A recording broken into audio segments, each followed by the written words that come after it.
الحمدللہ الحمدللہ وکفا وسلام علی عبادہ الذین اصطفیٰ اما بعد۔ دوستو، علامہ ابن تیمیہ اور علم کلام کے موضوع پہ آج ہم ایک مرتبہ پھر فضیلت الشیخ محمد عزیر شمس حفظہ اللہ کو زحمت کلام دے رہے ہیں۔ اس سے پہلے علم کلام سے متعلق ہماری 2 گفتگو ہوئی تھی اور ماشاءاللہ کافی ہمت افزائی ہوئی۔ بہت سارے احباب نے بڑے اچھے کمنٹ سے نوازا اور سمجھ میں آیا کہ اس موضوع پہ گفتگو کرنے کی ضرورت ہے۔ آج علامہ ابن تیمیہ رحمہ اللہ نے علم کلام کو کس طرح دیکھا ہے، اس سلسلے میں ان کے یہاں کیا کچھ پایا جاتا ہے اور آج کے زمانے میں ہم ان سے کتنا استفادہ کر سکتے ہیں، یہ بات بھی جاننے کی ہے کہ شیخ محمد عزیر شمس حفظہ اللہ بطور خاص معارف ابن تیمیہ کے ماہرین میں شمار ہوتے ہیں۔ آپ نے خاص طور سے ابن تیمیہ اور ابن قیم کے تراث پہ کام کیا ہے، تحقیق کی ہے، اور ماشاءاللہ آپ کی تحقیق پورے عالم اسلام میں متعارف ہے، معروف ہے۔ آج جب ہم ابن تیمیہ سے متعلق شیخ سے گفتگو کرنے جا رہے ہیں تو یہ بات بھی ہمارے ذہن میں رہے کہ ابن تیمیہ کو جتنا قریب سے ان کے کتابوں کے حوالے سے باضابطہ ان کے سطور اور بین السطور سے شیخ جانتے ہیں، ابن تیمیہ کو ان کے افکار سے واقف ہیں، ایسے کم لوگ ہمیں ملیں گے۔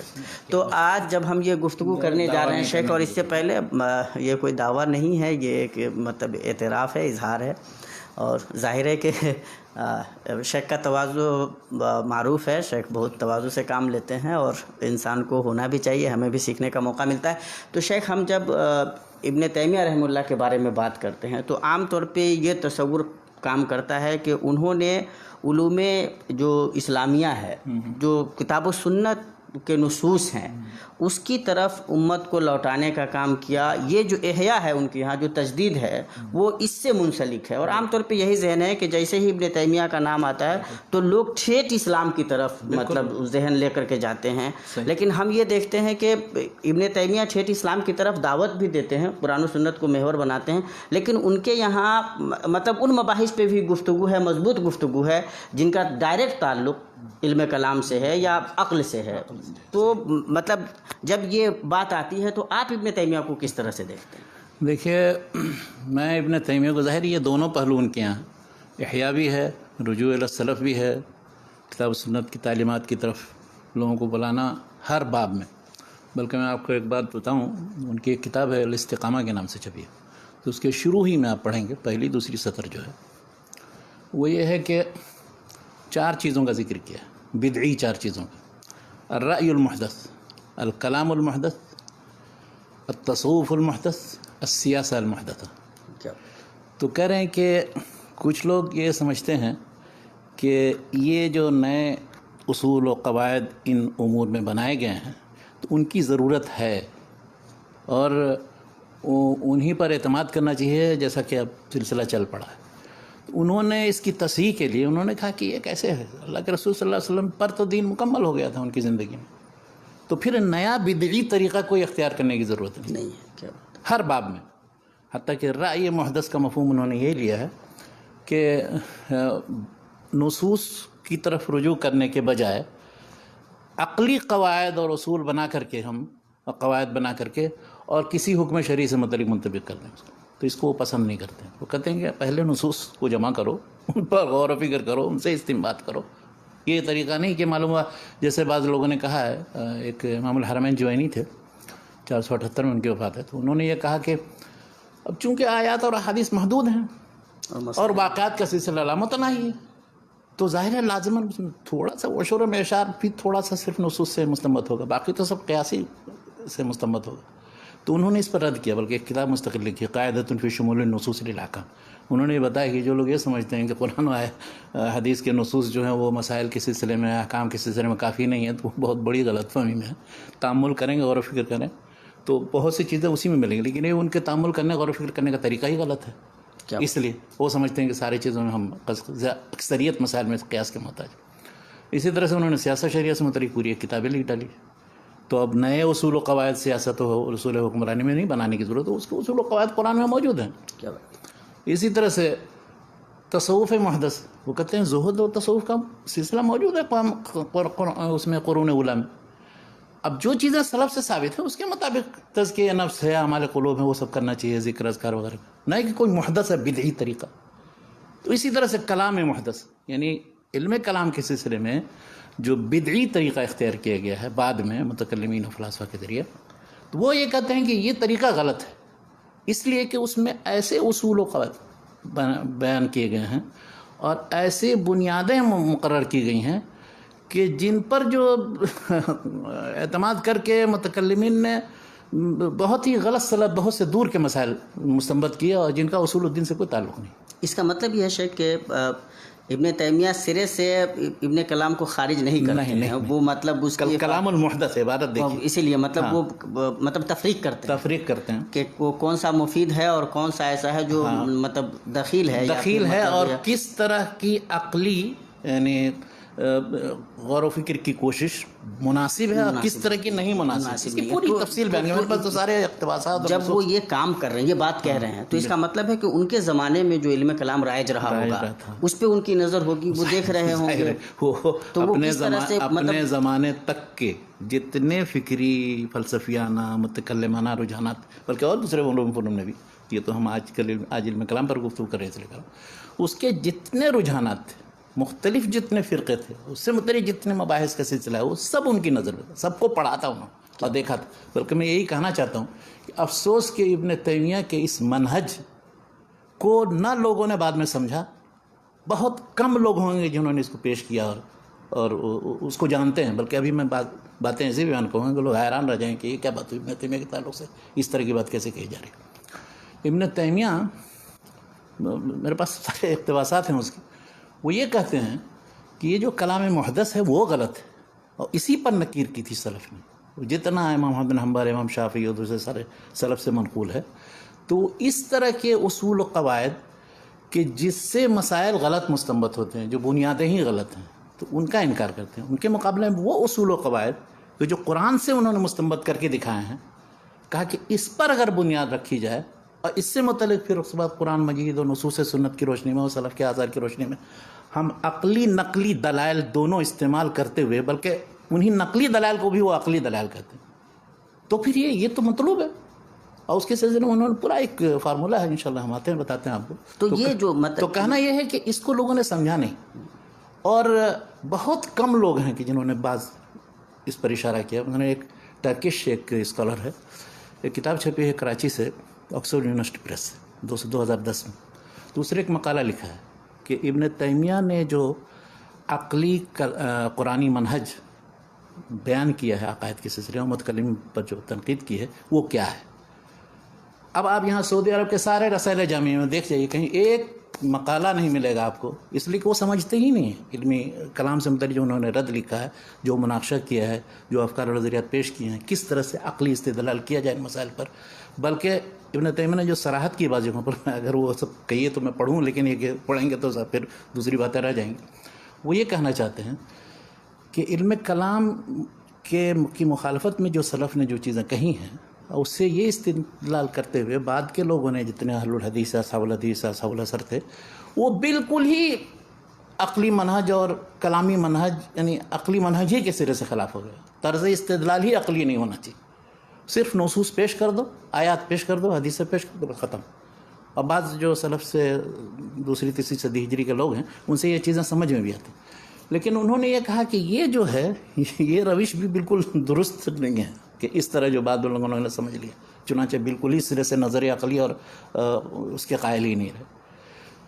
جیسے کہ وہ متکلمین کی جنہوں نے اپنے اصول قواعد بنا کر کے اس کو ہی عقلی غور و فکر کا پیمانہ بنا لیا، تو دونوں دو انتہائیں ہیں، دونوں غلط ہیں. اور افسوس کہ متاخرین میں اہل السنہ اور اہل الحدیث میں جو انتساب کرنے والے ہیں سنت اور حدیث کی طرف، ان میں بہت سے لوگ کچھ اس کی طرف چلے گئے، کچھ اس کی طرف چلے گئے اور صحیح منہج نہیں سمجھا. کیا بات ہے. اور انہوں نے یہ کیا کہ بجائے اس کے کہ یعنی ہم عقلی طور پر غور و فکر کو بنیاد بناتے اور ان ادلہ کو جو قرآن میں حدیث میں ہے اس کو صرف ادلہ نقلیہ نہیں سمجھتے متکلمین کی طرح، بلکہ ادلہ عقلیہ بھی سمجھتے کہ قرآن مجید میں غور و فکر و تدبر کی ہر جگہ دعوت ہے اور مثالیں میں موجود ہیں، بلکہ توحید کا اس بات، آخرت کا اس بات، نبوت کا اس بات، قرآن مجید کی حقانیت وغیرہ سب اسی طرح سے ثابت کی گئی، ایسی چیزوں سے کہ جو ہر ایک کے سمجھ میں آتی ہے، اور وہ جو قرآن مجید کی جو دلائل ہے۔ تو ان کا کہنا یہ ہے کہ ان لوگوں نے بجائے اس کے کیا کیا، بعض سلف نے جنہوں نے ضم الکلام سے متعلق کتابیں لکھیں یا الشریعہ یا اصول الدین کے نام سے کتابیں لکھی، تو انہوں نے یہ کیا کہ وہ ساری روایات جو رتب و یابس بالکل ضعیف، موضوع، ہر طرح کی سب جمع کر دی، چاہے اس سے استدلال درست ہو نہ ہو، سب جمع کر دیا انہوں نے من باب ما ورد، جیسا کہ ہوتا ہے عام طور پر محدثین کا طریقہ۔ تو کہا یہ طریقہ درست نہیں تھا، اس کے مقابلے میں غور و فکر کر کے اگر وہ قرآن حدیث سے ان نصوص پر غور و فکر کر کے وہ عقلی منہج دریافت کرتے اور اس کے مطابق پھر عقیدے کا اس بات کرتے تو درست، لیکن افسوس کہ بہت کم، شاید میرے خیال سے امام ابن تیمیہ کے زمانے تک شاید ہی چند لوگ ہوں کہ جنہوں نے امام احمد بن حنبل کی کتاب اور الزنادقہ والجمیع میں نے بتائی تھی، یا اسی طرح سے ابو المظفر السمعانی کی ایک رسالہ صالح الحدیث، یا عثمان بن سعید الدارمی کی ایک رسالہ ہے جو بشر المریسی کے رد میں ہے، ان لوگوں نے یہ۔ اب عام دوسری کتابیں دیکھیے تو کچھ نہیں اس میں، بس ایسے ہی ہے۔ ابن قتیبہ نے مثال کے طور پر جو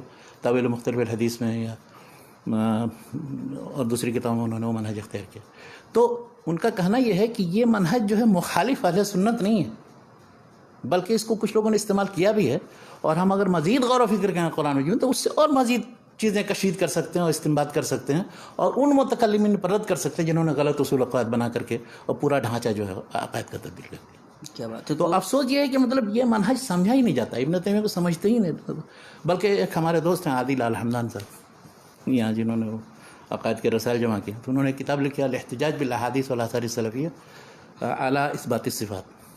اب اس میں ان کو یہ بڑی پریشانی لاحق ہوئی کہ ابن تیمیہ بھی تو کلامی اور عقلی منہج اختیار کرتے ہیں، تو اب کیا کیا جائے، تو اس کے جواب دینے کے لیے ایک فصل قائم کی ہے اس کے اندر پڑھیے، تو انہوں نے مطلب طرح طرح کا عذر کیا، کہا کہ کچھ بھی ہو بہرحال سلف نے نہیں پسند کیا ہے، اور یہ اقوال ہیں وہ اقوال ہیں، اور ابن تیمیہ اضطراری شکل میں ضرورت ان کو پڑی تو اس طرف گئے، ورنہ ان کو نہیں چاہیے تھا۔ بلکہ شیخ البانی نے تو ایک جگہ سلسلہ الحدیث صحیحہ میں لکھ دیا کہ کاش کہ ہمارے شیخ جو ہے ان چیزوں میں نہیں پڑے ہوتا، اور یہ البانی نہیں، دوسرے پرانے علامہ ذہبی، احمد الدین واسطی، امام ابن تیمیہ کے زمانے میں یہ کہتے تھے کہ کاش کہ ہمارے شیخ جو ہے وہ فلسفہ اور کلام کے مباحث میں نہیں گھسے ہوتے، ان کی کتابوں میں نہیں اترے ہوتے، بلکہ اب آج اندازہ لگائے کہ ان کے جو ان مباحث سے متعلق جو ان کی تحقیقات ہیں، جو ان کے مطالعے ہیں، جو ان کے آراء ہیں، ان کی کتنی اہمیت ہے موجودہ دور میں، یعنی وہ ابھی تک زندہ ہیں، وہ چیزیں دوسرے متکلمین کے مباحث کی طرح سے مردہ نہیں ہو گئے۔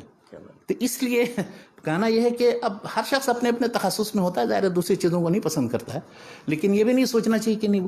اب اس وقت ابن تیمیہ کا مطالعہ کیا جاتا ہے یہاں سعودی جامعات کے اندر، اس ناحیے سے کسی کو کچھ پتہ نہیں، ذرہ برابر بھی کوئی توجہ نہیں ہوتی ہے کہ ابن تیمیہ کا جو عقلی منہج ہے استدلال کا، جو قرآن سے انہوں نے دریافت کیا، یہ ایک ترکی کو توفیق ہوئی، اس نے وہ مقالہ لکھا ہے اس میں، ابن تیمیہ اینڈ ہز ٹائمز کے نام سے، کراچی سے جو کتاب چھپی، اس کا نام ہے سید عذر ولی اس کا نام ہے، اس طرح اس مقالے میں، اس میں ان کا مقالہ دیکھیں، بہترین مقالہ ہے، بہت اچھا تجزیہ اصول و ضوابط اس کے نکالے امام ابن تیمیہ۔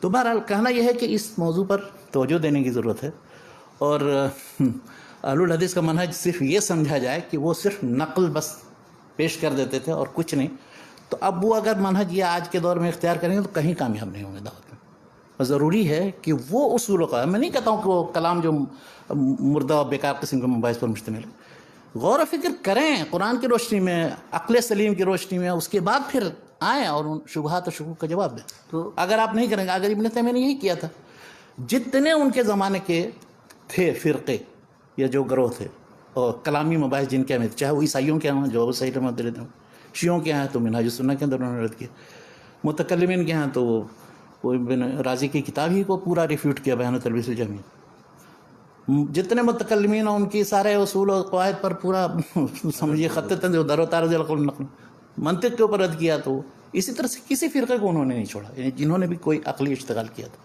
لیکن افسوس کہ یہ سب کتابیں یہاں لوگ خرید کے بہت ہی عقیدت کے ساتھ رکھتے ہیں، سمجھ نہیں پاتے ہیں پڑھ کے۔ کیا بات ہے۔ تو آپ تو خود ہی جو ان کے متبعین ہیں وہ نہیں سمجھ پاتے ہیں، تو دوسروں سے کیا آپ توقع رکھتے ہیں کہ وہ پڑھیں گے اور سمجھیں گے، اور وہ تو ان مباحث پر توجہ دینے کی ضرورت ہے موجودہ دور میں، ابن تیمیہ نے خاص طور پر جو عقلی استدلال کا جو منہج ہے، اور میں انشاءاللہ آؤں گا کہ موجودہ دور میں کن لوگوں نے اس منہج کا احیا کرنے کی کوشش کی ہے یا اس کا تتبع کرنے کی کوشش کی، اور سوالات کا آپ کیجیے دوسرے۔ تو شیخ میں یہ جاننا چاہ رہا ہوں کہ ابن تیمیہ جب اس نتیجے پہ پہنچتے ہیں کہ ایک علم کلام وہ ہے جس کی اساس قرآن و سنت میں موجود ہے، علم کلام یعنی اس کو یہ کہیے کہ کلام ہے، وہ نوع من الکلام ہے، بالکل نوع من الاستدلال ہے، استدلال العقلی ہے، منہج العقلی الاستدلالی پھر قرآن کریم ہے جو قرآن کریم سے ماخوذ ہے۔ اس لیے کہ بعض لوگوں کو بہت الرجی ہے، یعنی کلام کا لفظ نہیں استعمال ہونا، جیسے تصوف سے، حالانکہ تصوف کی ایک جلد ہے باقاعدہ، کیا بات اس میں مجموع الفتاوی میں ایک جلد ہے تصوف، لفظ سے نہیں بھاگنے کی ضرورت ہے، اصل اس کا معنی مفہوم لینا چاہیے، بالکل۔ اور دوسرا وہ کہ جو محدث تھا، یعنی ایک ایسا طریقہ جو اپنایا گیا یا جس کو ایک اصطلاح کے طور پہ علم کلام کی حیثیت سے جانا گیا اور جس کو ابن تیمیہ ریفیوٹ کرتے ہیں، تو ان کے زمانے میں کیا رائج تھا؟ ان کے زمانے میں نے بتایا کہ علم کلام کا ایسا رواج ہو گیا تھا کہ وہی بس اہل سنت کا منہج بن گیا تھا۔ اشاعرہ و ماتریدیہ کا، بلکہ یہی نہیں، اشاعرہ ماتریدیہ کی بھی تفریق اہل سنت کی نہیں رہ گئی۔ وہ تو شیعہ، ایک نصیر الدین طوسی نے ایک متن تیار کر دیا تجریب الاعتقاد، اس کے سب پھر سارے سنیوں نے بھی شرح کی، اور وہ تو یہی پڑھنا پڑھانا ہی وہاں۔ نصیر الدین طوسی امام ابن تیمیہ کے زمانے میں، یعنی اس کی وفات 672 میں ہوئی ہے، امام ابن تیمیہ 661 میں ولادت ہے، تو یہ پڑھنا پڑھانا، اور اسی طرح سے رازی کی کتابیں موجود تھیں، آمدی کی کتابیں موجود تھیں، انہی کتابوں کو پڑھنا پڑھانا، اور سمجھتے تھے کہ بس یہ ایک دم ایسے اصول قطعیہ ہیں کہ انہی کی بنیاد پر سارا مطلب عقائد بھی ثابت کیا جا سکتا ہے، مخالفین پر رد بھی کیا جا سکتا ہے، اسلام کا دفاع بھی کیا جا سکتا ہے۔ تو جب ابن تیمیہ نے محسوس کیا کہ یہ تو کس ڈگر پر یہ لوگ جا رہے ہیں، کہاں قرآن کا منہج چھوڑ کر کے اور سلف کے عقائد چھوڑ کر کے کن کن چیزوں کے اس بات اور ان چیزوں کے پیچھے پڑ گئے، تب انہوں نے پھر اس کے بعد یہ محسوس کیا کہ نہیں، ان سب کی خبر لینے کی ضرورت ہے۔ چنانچہ منطق کے رد میں مستقل ایک کتاب لکھی، جس کو بنیاد بنا دیا تھا وہ غزالی نے داخل کر دیا منطق کو عقیدے کے اندر بھی۔ اچھا، اسی طرح سے فلسفے کے رد میں چیزیں لکھی انہوں نے، علم کلام کے رد میں انشاءاللہ آتے ہیں کہ کیا کیا کیا انہوں نے۔ تو کہنا یہ ہے کہ اس زمانے میں اتنا رائج تھا۔ اب دیکھیے اس کا اثر کیا ہوا، وہ اس زمانے سے لے کر اسی زمانے میں نہیں، بلکہ 12ویں 13ویں صدی ہجری تک انہی علوم کا رواج تھا، پڑھایا جاتا تھا ہندوستان میں، دیوبند اور سارے مدارس فرنگی محل وغیرہ کے، اور عرب ممالک میں ازہر اور اس کے جتنے علوم۔ یہ آ کر کے اب 14ویں صدی ہجری میں یہ ہوا ہے کہ دھیرے دھیرے اب یہ سمجھ میں آیا ہے کہ یہ تو اس کے بہت سے اور عوامل ہیں، ان میں سے ایک یہ کہ اب دیکھا کہ یہ جدید علوم فنون کے مقابلے میں اس منطق کو، جس کو ہم اس کی لاش ڈھو رہے ہیں، اس کا کوئی فائدہ نہیں۔ اس لیے اب ہم موجودہ دور میں جدید علم کلام کی ضرورت ہے، نئے انداز میں عقلی غور و فکر اصول و قواعد بنانے کی۔ تو میں نے بتایا تھا کہ عرب ممالک میں کچھ اور ہندوستان میں جن لوگوں نے کوشش کی ابتدائی طور پر، لیکن افسوس یہ ہے کہ مطلب سلفی حضرات یا اہل حدیث جو ان میں ہیں، ان کو ذرہ برابر ابھی بھی کوئی دلچسپی نہیں ہے۔ وہ یہ سمجھتے ہیں کہ مدینہ یونیورسٹی سے فارغ ہو جائیں گے اور چاہے دنیا کے کسی ملک میں چلے جائیں گے، اسلام کی صحیح دعوت و تبلیغ کر سکتے ہیں، جتنے شکوک شبہات ہیں ان کا جواب ہم دے سکتے ہیں۔ لیکن قرآن سے جو جس طرح سے استدلال کر کے عقلی طور پر آپ ان کو قانع کریں گے، وہ سمجھیے نا پہلے، اور اس کو پڑھنے کی صلاحیت الحمدللہ افسوس کے نہیں پیدا ہوتی ہے لوگوں کے اندر، کیا کہا جائے۔ اور یہ چیز جب کہی جاتی تو نہیں، ابن تیمیہ تو 3 کتابیں بس پڑھائی جاتی، الحمویہ، تدمریہ، عقیدہ واسطیہ، بس خلاص ابن تیمیہ ختم ہو گیا اور کچھ نہیں، کافی ایکسپرٹ ہو گیا ابن تیمیہ۔ بہرحال مسائل بہت سے ہیں، چھوڑیے۔ تو ابن تیمیہ ریفیوٹ بھی کرتے ہیں، بالکل، اور کہیں کہیں ابن تیمیہ ان کے استدلالات کو، جو متکلمین کے استدلالات ہیں، کیا ان کو وہ انڈورس بھی کرتے ہیں، قبول بھی کرتے ہیں کہیں کہیں۔ دیکھیے، اچھا، اس سلسلے میں یہ بہت اچھا سوال آپ نے کر دیا۔ اب آپ دیکھیے ابن تیمیہ کس طرح سے واقف تھے، اور کس نے کس پر رد کیا، تو اس رد سے بھی استفادہ کیا، اور اس رد سے استفادہ کرنے کی دعوت بھی دی۔ کیا بات۔ اب وہ مثال کے طور پر جب فلاسفہ کا زور ہوا تھا، تو معتزلہ جب تھے 2 صدی ہجری کے اندر، تو انہوں نے فلاسفہ پر بہت رد کیا ہے، بہت سی چیزوں میں رد کیا ہے، تو اس سے ان کو واقفیت تھی۔ اچھا، اسی طرح سے اشاعرہ جب آئے تو معتزلہ کے مسائل پر رد کیا، تو ان کے ردود سے بھی واقف ہے۔ اس کے بعد اشاعرہ پر رد کیا آ کر کے ابن رشد نے، آ کر کے وہ جو میں نے بتایا تھا کشف مناہج الادلہ کے اندر 6 صدی میں، تو اب انہوں نے جو اشاعرہ پر رد کیا تو اس سے بھی واقف ہیں۔ ان سب چیزوں سے واقف ہو کر کے، اور بلکہ وہ یہ کہتے ہیں کہ یہ عقلی منہج جنوں کا بھی رہا ہے رد کے سلسلے میں، تو اس میں جتنا حصہ قابل قبول ہے اس کو ہم استعمال کریں گے، بلکہ اس کے ذریعے ہم اس پر رد بھی کریں گے۔ بلکہ یہاں تک وہ کہتے ہیں کہ اگر انہوں نے وہ اصطلاحات استعمال کیے ہیں، وہ قواعد استعمال کیے ہیں، اور ان کے بغیر ان پر حجت نہیں تمام ہو سکتی، وہ سمجھتے ہیں کہ نہیں یہ ہمارا جو یہ عقلی طریقہ ہے بس یہی صحیح ہے، اس کے مطابق آؤ اور رد کرو تب ٹھیک ہے، تم کیا قرآن آیتیں اور حدیثیں پڑھ کے صرف گزر جاتے ہو، تو وہ بھی استعمال کرنا ان کے لیے درست ہے رد کرنے کے لیے۔ بلکہ یہ مثال دی انہوں نے کہ کہیں کسی جگہ اگر گندگی صاف کرنی ہو یا کچھ مٹا ادھر ادھر کی کوئی چیز لکھی پکھی ہوئی ہو گندگی، تو پہلے اس کو مٹاؤ، صاف کرو، یعنی رگڑ کر کے اس کو دور کرو پہلے، اس کے بعد اس میں کچھ لکھو گے تب ثبت ہوگا نا۔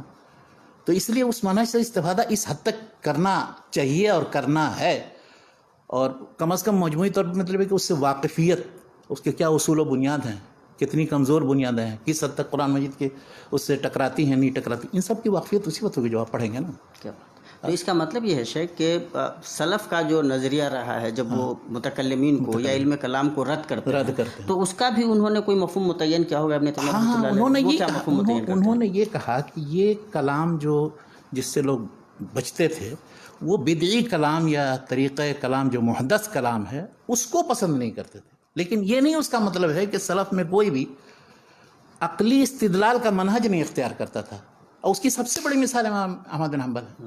امام احمد بن حنبل کی کتاب رد الزنادقہ والجہمیہ پڑھیے، پورا کا پورا وہی مناقشہ عقلیہ اور نصوص بھی پیش کرتے ہیں، اس کے ساتھ ساتھ اس سے استنباط کرتے ہیں اور عقلی طور پر حجت تمام کرتے ہیں۔ اس طرح سے عثمان بن سعید الدارمی 281 میں ان کے وفات، ان کی کتاب ہے بشر اسی کے رد، وہ دیکھیے اس میں بھی اسی طرح سے حجت تمام کی ہے۔ ابن قتیبہ کی کتاب ہے اور دوسرے بہت سے مصنفین کی کتابیں ہیں، حتیٰ کہ امام بخاری کی وہ خلق و افعال العباد صرف نہیں کہ روایتیں جمع کرتی ہیں، وہ اس انداز میں جمع کی ہیں اور اس طرح سے گفتگو کی ہے کہ وہ بالکل اس مسئلے کو ثابت کرنے کی کوشش کی۔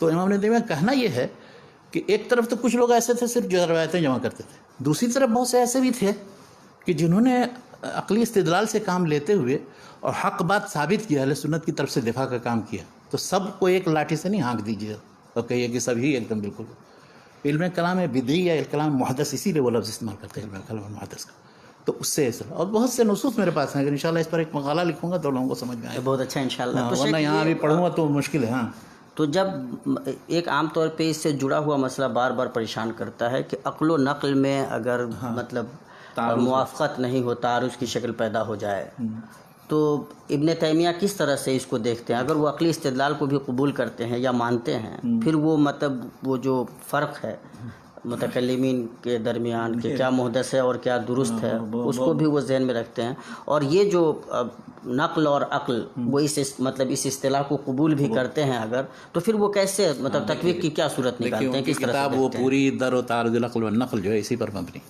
متکلمین کے ہاں یہ بنیادی اصول ہے، بلکہ یہ سب سے اہم بات ہے ان کے ہاں۔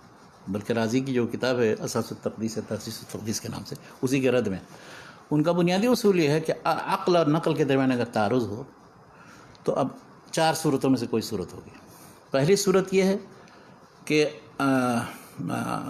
یعنی عقل اور نقل دونوں کے درمیان جمع کرنے کی کوشش کی جائے اور کوئی تطبیق کی صورت نہیں لکھے دیے تو دونوں کو نہیں تسلیم کیا جائے، تو یہ بھی غلط ہے۔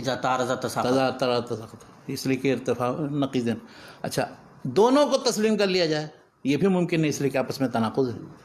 تیسری صورت یہ ہے کہ نقل کو مقدم کیا جائے، تو وہ یہ کہتے ہیں کہ نقل کو اگر مقدم کیا جائے گا تو اس کا مطلب یہ ہوگا کہ ہم ایک ظنی چیز کو ایک قطعی چیز پر مقدم کرتے ہیں، تو اس لیے عقل کو وہ قطعی، ہاں، تو اس لیے تیسری صورت بھی درست نہیں۔ چوتھی صورت وہ یہ کہتے ہیں کہ عقل کو مقدم کرنا ہوگا اور نقل سے متعلق جتنی روایتیں ہیں جو کچھ بھی ہیں ان سب کو کھینچ تان کر کے تعویل کر کے عقل کے مطابق بنانے کی کوشش کی۔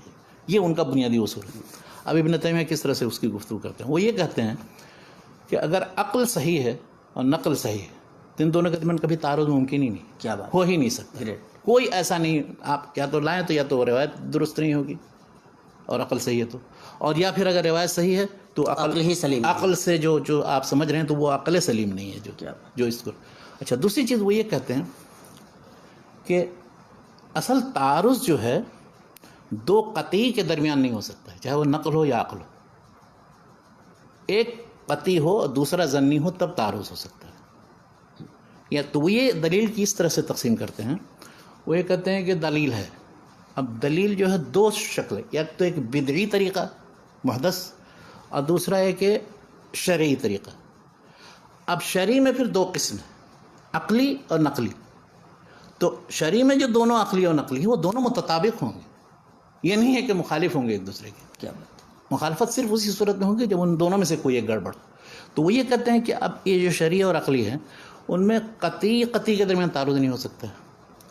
ظنی کے درمیان تعارض ہوگا تو دلائل کی روشنی میں دیکھا جائے گا، مختلف اور دوسرے مناسبات اور دوسرے قرائن کی روشنی میں کہ کون سی چیز راجح ہے اس میں اور کون سی چیز مرجوح ہے. اچھا، اگر قطعی و ظنی کے درمیان ہو تو بالکل واضح ہے کہ مطلب قطعی کا اعتبار ہوگا، ظنی کا اعتبار نہیں ہے، کہ اس سے یہ شبہ ہو رہا ہے لیکن یہ قطعی ہے، بالکل ثابت ہو کر رہی ہے چیز. تو شرعی مسئلے ہی میں کوئی ظنی ہے کوئی قطعی ہے، یہ کیسے پتہ چلے گا؟ اس کی تفصیل وہ کیسے کریں؟ قطعی کی صورت یہ ہے کہ اب جیسے بالکل ہی قرآنی آیت ہے تو وہ تو قطعی ہے. اس طرح سے ایسی معروف متواتر حدیث ہے جس میں کسی کا کوئی اختلاف نہیں ہے صحت میں، وہ بھی قطعی ہے. تو اب وہ قطعی ہوئی.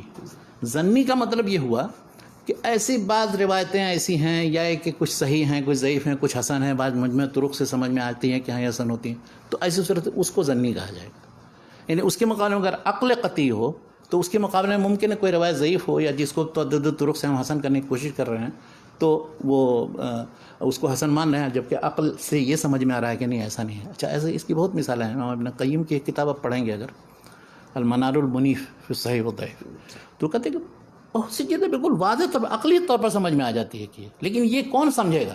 یہ نہیں کہ ہر شخص سمجھے اس میں سے. مطلب جس کے پاس عقل سلیم ہو اور جس نے حدیث کا کافی مطالعہ کیا ہو تو بعض حدیثیں دیکھتے ہی سمجھ میں آ جائے گا نہیں یہ تو ہو ہی نہیں سکتی صحیح. عقل فیصلہ کر رہی ہے کہ ایسا نہیں ہو سکتا. مثلا کوئی بیگن کے فائدے کے وہ جو نصوص قرآن و سنت کے استقراء کے بعد جو عقل بنتی ہے، عقل سلیم بنتی ہے، وہی آسانی سے فیصلہ کر سکتی ہے. اچھا، اسی طرح اس کے مقابلے میں یعنی جس طرح سے میں نے بتایا کہ قرآنی آیات ہیں یا حدیث مشہور معروف جو حدیث ہیں یا متواتر وغیرہ، یہ سب بالکل مفہوم پر اپنے دلالت کر رہے ہیں قطعی. اب اس کو آپ پھیر کر کے کہاں گھمائیں گے؟ آپ کتنی جگہ گھمائیں گے؟ اب استوا کا مفہوم مثال کے طور پر قرآن مجید میں کتنی جگہ استوا کا ذکر ہے، تو اب ہر جگہ تعویل کر کر کے استولا بنائیں گے. اور وہ یہ کیا ہے؟ اللہ نے جتنی صفات ثابت کی ہر جگہ صفات کو ثابت کیا، ایک جگہ نہیں ثابت کیا کہ اس کے بارے میں کہیں کہ ہاں یہاں پر کچھ پتہ نہیں کیا، کہیں کوئی دوسرا مفہوم تو نہیں. اتنے تکرار کو اس کے ساتھ بیان کیا تو وہ بالکل قطعی چیز ہے، آپ کو ماننا ہی ماننا ہے. اس کے مقابلے آپ عقل سے ایک اصول بنا دیتے ہیں، وہ غلط اصول بنا رہے ہیں کہ اللہ تعالیٰ کے لیے جسم لازم آ جاتا ہے، اللہ تعالیٰ کے لیے ترکیب لازم آ جاتی ہے، یا اللہ تعالیٰ سے کے اندر کسی چیز کے حلول یا حدوث لازم آ جاتا ہے، اس لیے ہم انکار کرتے ہیں. تو اللہ تعالیٰ کے بارے میں آپ کو زیادہ علم ہے کہ آپ کن صفات سے ان سے متصف کریں کہ اللہ کو علم ہے. کیا بات ہے. تو اس لیے اس طرح کے اصول بنانا ہی یہ اصول نہیں، یہی غلط اصول ہیں، یہ غلط اصول اور ضنی اصول ہے. اس کے مقابلے میں اس قطعی کو مقدم کیا جائے گا. تو کہتے ہیں کہ قطعی اور ضنی کا اگر اختلاف ہوگا تو قطعی کو مقدم کیا جائے گا، لیکن ضنی کا اختلاف ہوگا تو اس میں قرائن دیکھے جائیں گے. اور قطعی کا اختلاف ہو ہی نہیں سکتا ہے کہ عقل قطعی ہو اور وہ بھی قطعی ہو اور دونوں کے درمیان آپس میں اختلاف. اس طرح سے وہ پورے سوال ہی کو انہوں نے ختم کر دیا ہے اور انہوں نے کہا کہ ایسا مطلب ممکن ہی نہیں. کوئی مثال پیش کر کے دکھاؤ. کیا بات ہے. تو بے شک جیسے وہ متکلمین جب وہ مطلب استدلال کرتے ہیں انہوں نے اصول متعین کیے ہوئے ہیں اور وہ اصول کی روشنی میں چیزوں کو جانچنے کی کوشش کرتے ہیں. کیا ابن تیمیہ جو قرآنی منہجی اور عقلی استدلال کے قائل ہیں انہوں نے بھی کچھ اصول و ضوابط دیکھے ہیں یا اس کی روشنی میں بات کرنے کی کوشش کی؟ کئی چیزیں انہوں نے. سب سے پہلے تو ایک بہت دلچسپ قسم کا فتویٰ ہے اور ان کا رسالہ ہے، بلکہ پورا تعارض العقل والنقل میں اس میں شامل کر دیا، پہلی جلد ہی کے اندر ہے. اور مجموع الفتاوی میں جو ہے چھپا ہوا تو وہ ناقص ہے، اس میں ناقص چھپا ہے، تو پورا پڑھنا تو درتال. اس میں ایک سوال ہے، انہوں نے لکھا ہے کہ میں جب مصر میں تھا تو مجھ سے یہ سوال کیا گیا کہ هل يجوز الخوض في اصول الدین التي لم يذكرها النبي صلی اللہ علیہ وسلم. اور پھر اگر خوض جائز ہے، اس میں گفتگو کرنا جائز ہے، تو پھر وہ کون سی دلیل ہے اللہ کے رسول صلی اللہ علیہ وسلم نے کہاں کہا ہے کہ خوض کرنا چاہیے، اور اگر نہیں جائز ہے تو اس کی کیا وجہ ہے. یہ ایک سوال تھا. اچھا، یہ عجیب غریب سوال تھا. ابن تیمیہ ابن تیمیہ کوئی بھی سوال کیا جاتا ہے چاہے جس پیرا میں بھی آپ کہیں گے اس کے کن اور حقیقت سے واقف ہو جاتے ہیں، اس کا مقصد کیا ہے. جب ان سے یہ سوال کیا گیا تھا ابن تیمیہ نے کیا کہا؟ انہوں نے کہا کہ یہ تو مطلب یہ دونوں جز جو ہے سوال کا یہ خود آپس میں متناقض ہے. کہا کہ جن چیزوں میں اصول دین جن کو آپ کہہ رہے ہیں اور کہتے ہیں کہ اس میں غور و فکر کرنا درست ہے کہ نہیں، جس کو اللہ کے رسول نبی صلی اللہ علیہ وسلم نے نہیں بیان کیا، تو اللہ کے نبی نے جن چیزوں کو نہیں بیان کیا وہ اصول الدین ہو کیسے گئے؟ کیا بات ہے. ناممکن ہے کہ وہ اصول الدین ہو، سوال ہی نہیں پیدا ہوتا. تو اگر اصول الدین ہوتے اور وہ ہیں تو اللہ کے رسول صلی اللہ علیہ وسلم کیا موجود ہے انہوں نے اسی کے بنانے. جب اصول الدین انہوں نے نہیں فروع بیان کر دیا, اصول نہیں بیان کریں گے, یہ ممکن ہی ایسا ممکن نہیں. اس لیے اس پر پھر یہ وارد کرنا سوال کہ اب اس میں خوض فی اصول الدین درست ہے کہ نہیں, یہ آپ کے اپنے اس فہم کے مطابق کہ جن متکلمین نے اور فلاسفہ نے اصول الدین جن چیزوں کو سمجھا ہوا ہے, تو وہ اصول الدین تو واقعی نہیں ہے نہ قرآن میں نہ حدیث میں, ضرورت, اور ان کو اصول الدین سمجھنا بھی نہیں چاہیے. کیا بات ہے. اور وہ اس کے کتنے مضر اثرات اور سب تفصیل, بہت دلچسپ رسالہ ہے وہ, بلکہ اس کو اردو میں شائع کرنا چاہیے, اور پتہ نہیں کسی نے ترجمہ کیا نہیں, شاید ابھی وہ مجموع الفتاوی جو ابھی اس میں سے انتخاب کر کے ایک مجموعہ چھپ رہا ہے انشاءاللہ, ممکن ہے کہ اس میں وہ شامل ہو. اور وہ ایک یہ ہے. اسی طرح سے ایک دوسرا رسالہ ہے معارج الوصول الی ان اصول الدین وفروعہ قد بینہ الرسول. کیا بات ہے. تو اس خبر کا ایک ترجمہ بھی کیا تھا دربھنگا کے ایک تھے عقل رحمانی صاحب کے رشتہ دار تھے, عبد الحلیم ناظم دربھنگا. جی جی. تو وہ محدث جو رسالہ نکلتا تھا جامعہ رحمانی سے, اس میں چھپا بھی ہے قسط وار. ابھی ہمارے دوست تنزیل صاحب وہ اس کو اکٹھا کر کے چھاپنا چاہتے ہیں, بہت اچھا ہے, اس کو چھاپتے ہیں, بہت زبردست دلچسپ رسالہ. اس میں انہوں نے یہی کہا کہ اصول اور فروع سب تو اللہ کے رسول نے بیان کر دیے. اگر نہیں بیان کیے ہوں اصول, تو یہ کون سا نبی ہوگا جو صرف آئے گا اور وہ بہت سی ادھر ادھر کی چیزیں بیان کر دے, اصول الدین نہیں بیان کرے گا. گریٹ. کیا یہ کیسے ہو سکتا ہے؟ تو یہ اصول الدین سے متعلق متکلمین اس کی حقیقت بیان کی. اس طرح نقل و عقل کے درمیان جو تعریف پیش کرتے ہیں اس کی حقیقت بیان کی. اچھا, وہ یہ کہتے ہیں قرآن مجید کا عقلی منہج ہے کیا؟ قرآن مجید میں جو استدلال ہے مختلف مسائل پر, عقیدہ کے مسائل پر اور دوسرے مسائل پر بھی, تو اس میں اب وہ جیسے متکلمین کا منطقیوں کا طریقہ ہوتا ہے, ایک مقدمہ ہے دوسرا مقدمہ ہے, اس کا نتیجہ, ایسا نہیں ہے. اب وہ بطور امثال, مثال کے طور پر کسی چیز کا ذکر ہوتا ہے. تو مثال کے طور پر جس چیز کا ذکر ہوتا ہے, مثلا قیامت کے اس بات کے لیے وہ یہ کہیں کہ دیکھو اللہ تعالیٰ جو ہے پانی برساتا ہے اور زمین خشک رہتی ہے, پھر اس میں اس سے پانی پہنچنے کے بعد اس کے اندر رویدگی پیدا ہو جاتی ہے, اس کے بعد اس میں بیج ڈالا جاتا ہے, ماشاءاللہ اس میں سے پودا نکلتا ہے. ٹھیک ہے, تو جس طرح سے اس مردہ زمین میں بارش آنے کی وجہ سے وہ ہوا, تو اسی طرح سے اللہ تعالیٰ جو ہے اس زندگی کے بعد دوسری زندگی لے آئے گا. اور وہ اسی طرح سے دوسری مثال مثلا وہ عقلی دلیلیں بھی, مثلا اب افعجینا بالخلق الاول بل هم فی لبس من خلق, پہلی مرتبہ جب انسان کو مخلوقات کو پیدا کیا اس وقت ہمیں کوئی پریشانی لاحق ہوئی تھی کہ آئندہ دوبارہ پیدا کرنے میں کوئی مشکل ہوگی, بلکہ وہ تو اور زیادہ آسان ہے. تو ضرب الامثال کے ذریعے یا اس طرح سے ایسے اصول اور قواعد یا برہان, یعنی اس طرح کی بھی دلیل ہے مثلا اللہ کے لیے یا اللہ کی صفات ثابت کرنے کے لیے. اب یہ کہ تم مشرکین اپنے خداؤں اور معبودوں کے لیے اپنا الگ سے حصہ لگاتے ہو اور ایسا ان سے یہ چیزیں باندھتے ہو اور اس کو ترجیح دیتے ہو, اور وہ تو اس سے زیادہ مستحق تو اللہ تھا. اس کو قیاس الاولا کہا جاتا ہے منطق میں, برہان اولا کہا جاتا ہے. تو اس سے اولا تو وہ ذات ہے کہ جس نے سب کو پیدا کیا. یہ معبودان تمہیں کیا دیتے ہیں اور کیا فائدہ پہنچاتے ہیں؟ تو یہ طریقہ استدلال جس کو منطقیوں نے نام دیا, قرآن میں بہت سی جگہ استعمال کیا ہے. یا مثلا دو طرح کے ایک چیز ہوگی تو نتیجہ ایک ہی ہوگا, مختلف نہیں ہوگا, اور اگر مختلف ہوں گے تو دونوں کا نتیجہ ایک نہیں ہوگا, الگ الگ ہوگا. جیسے قرآن میں ہے کافروں کے افنجعل المسلمین کالمجرمین ما لکم کیف تحکمون. تو ان سارے اصول عقلیہ کی طرف رہنمائی قرآن نے کی ہے, اور ان میں تعامل نہ کرنا یہ ہماری کوتاہی ہے, کوتاہی نظر ہے. اور ہم دوسرے اصول جو بنائے ہیں وہ یونانیوں سے درآمد کر کے سمجھے کہ ہاں ہم نے اپنے اصول جو ہے زبردست. یا اسی طرح سے مثلا قرآن مجید میں جتنی قسمیں ہیں, تو جہاں بھی جس چیز کی قسم کھائی گئی وہ دراصل دلیل ہے مابعد کے لیے. کسی بھی چیز کو, والتین والزیتون وطور سینوار لقد خلقنا الانسان فی احسن تقویم کے لیے یہ سب چیزیں دلیل ہیں. کیا بات ہے.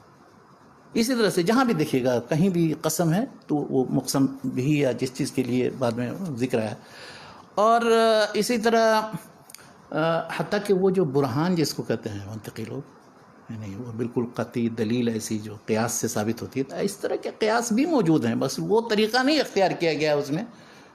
یعنی اگر تم اس پر غور کرو, پھر اس پر غور کرو, پھر اس پر غور کرو, تو سمجھو گے کہ نبی جو ہے وہ سچا ہے, وہ جھوٹ نہیں بولتا ہے. جب تمہارے نزدیک وہ پلا ہے, بڑھا ہے, سب کچھ ہے, اور وہ ادھر ادھر کچھ پڑھا لکھا بھی نہیں ہے اور کہیں کسی جگہ سے کچھ اس نے نہیں لیا, اس کا مطلب ہے کہ وہی جو نازل کی گئی وہ اس میں سچا ہے, وہ دعوت دے رہا ہے, تو صحیح ہے. قرآن مجید کی حقانیت سے متعلق تو ان چیزوں پر غور کرنے کی ضرورت ہے. ہم غور نہیں کرتے ہیں, توجہ نہیں دیتے ہیں, دعویٰ کرتے ہیں کہ ابن تیمیہ کا منہج پر ہے. تو ابن تیمیہ نے اس طرح سے سارے اصول و قواعد, بس وہ ہے کہ چونکہ منضبط لوگوں نے کیا نہیں, ان کا جو قرآنی عقلی منہج ہے وہ منتشر و متفرق ہے جگہ جگہ. تو اگر ہمیں اس کو اگر ابن منضبط تیمیہ کے کریں، یہ اصول منضبط کرنے ہوں تو ہم کن کتابوں کی طرف رجوع کریں؟ ابن تیمیہ کی کن تحریروں کو ان دیکھیں؟ کی ساری ہی کتاب اصل میں وہ کہاں کون سی بات کس جگہ کس سیاق میں لے آتے ہیں. لیکن بنیادی میں بتاتا ہوں آپ کو. اب اس میں بنیادی تو در و تعارض العقل والنقل ہے، جس میں متکلمین کو بلکہ ایک ایک شخص کے اقتباسات لمبے لمبے لے کر کے ان کو ریپیٹ کیا. اور یہ بھی ابن تیمیہ کی خصوصیت ہے. مخالفین جو ہیں کبھی بھی ابن تیمیہ کا پورا کلام پورے سیاق کے حساب سے نہیں نقل کر سکتے، اس لیے کہ پورے سیاق سے نقل کریں گے تو اس پر رد نہیں کر سکتے، نہ مناقشہ کر سکتے. تو ایک تو در و تعارض العقل والنقل کا بے نظیر کتاب ہے. اچھا الرد علی المنطقین، وہ بھی منطق پر بھی رد ہے، بہت سے فلسفیوں متکلمین پر. اچھا تیسری ایک کتاب ہے الصفدیہ کے نام سے، ابن سینا اور ان کے معتقدین پر رد ہے. اور ایک دو تین جو چھوٹی کتابیں بتائیں، حل یجوز الخوض فی اصول الدین جو در التعارض کا ایک حصہ ہے، یا معارج الوصول ہے الی ان اصول الدین. اچھا ایک ان کی کتاب بہت اخیر میں وہ لکھی تھی، کتاب النبوات کے نام سے. اس میں نبی رسول معجزات ان سب پر بحث ہے. وہ بہت زبردست وہ کتاب ہے، اور اس میں تقریباً پچھلے افکار کا خلاصہ ہے. اب پھر وہ کتابیں کہ جو انہوں نے بظاہر دوسرے عنوان سے لکھی ہیں، مثلا شیعوں پر رد ہے منہاج السنہ، اس میں بہت سے ایسے اصول و مباحث ہیں، اس میں سے نکالا جا سکتا ہے. اور اسی طرح الجواب الصحیح لما بدل الدین الرسی، بے نظیر کتاب ہے. لوگ سمجھتے ہیں کہ وہ عیسائیوں پر رد ہے، بس اس کتاب کو جس کو عیسائیوں پر رد پڑھنا وہ پڑھے. اس میں اللہ کے رسول صلی اللہ علیہ وسلم کی سیرت اور ان کے نبوت کے اثبات کے دلائل اور ان کے جو خصلات اور عادات اور اطوار اور ان کی سنت کیوں اور اصولات کیوں ہیں وہ عالم کے لیے، ان سب پر جس انداز میں بے نظیر بحث ہے، میرے خیال سے شاید ہی کسی کتاب میں موجودہ ہے، دونوں میں نے نہیں دیکھی. تو یہ کتابیں ہیں، بڑی بڑی کتابیں ہیں، چھوٹے چھوٹے بہت سے رسائل ہیں ان کے، ان سب میں منتشر مباحث ہیں. تو ان کے وہی بیچارے وہ سید عذر ولی نے وہ اس اپنے مقالے کے اندر کچھ تھوڑے بہت بعض چیزیں ذکر کی ہیں، اور اس نے یہی دعوت دی ہے. کہا کہ ہوا یہ ہے کہ موجودہ دور میں آ کر کے عام طور پر لوگ تین طرح کے منہج اختیار کیے ہیں. ایک تو پرانے علم کلام سے چپکے ہوئے ہیں، جتنے مدارس میں آپ دیکھ رہے ہیں پڑھائے جا رہے ہیں ازہر وغیرہ، اور اس کی طرف سے دفاع کرنا، اور ایک بہت بڑا ٹرینڈ ہے یہ، اور بلکہ وہ سلفیوں کا سب سے مخالف ٹرینڈ وہی نہیں. اگر وہ آپ نہیں جانتے ہیں تو آپ کو عالم ہی نہیں سمجھا جائے گا. تو ایک تو وہ اشاعرہ و ماتریدیہ کا. دوسرا منہج یہ ہے کہ بالکل مغرب کی طرف چلے گئے، یعنی اس فلسفیانہ اصول اور قواعد اور عقلی استدلال وغیرہ کے سلسلے میں یہ پورا ذخیرہ متکلمین کا بیکار ہے.